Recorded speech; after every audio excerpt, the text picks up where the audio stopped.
ฮัลโหลสบายดีดึกแล้วก็ยังไม่ได้นอนเนาะเด็ดตัดใบมะกรูด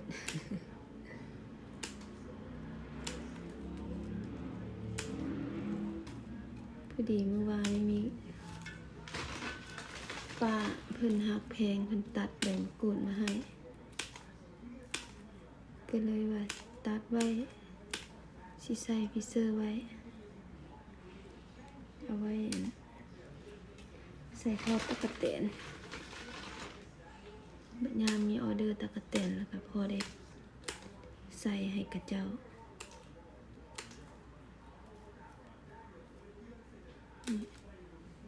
ตัดออกใบมะกรูดอยู่ไม่กล้าเป็นอันนี้แหละ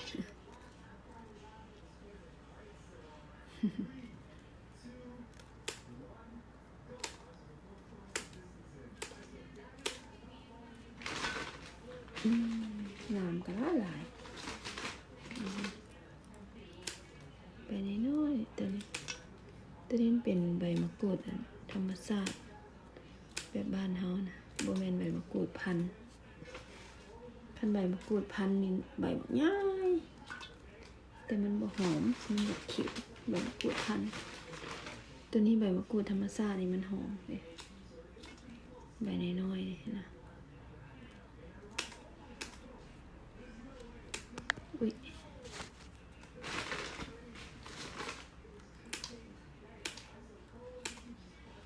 อันนี้ตัดมันจึงง่ายเอามือเด็ดเอามันเสียเวลากูดมางองมาแงงอยู่ใบมะกรูดก็ได้ตัวนี้สิแมนเพียกินกูดว่างงไปแงกแบบนี้ก็บ่เอาทิ้ม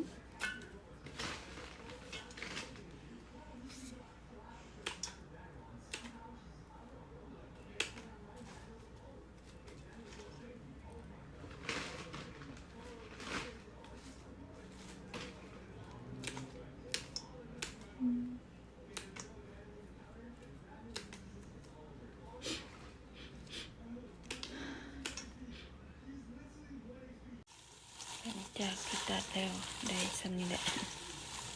เดี๋ยวก็จะเอาไปล้างแบบนี้นะ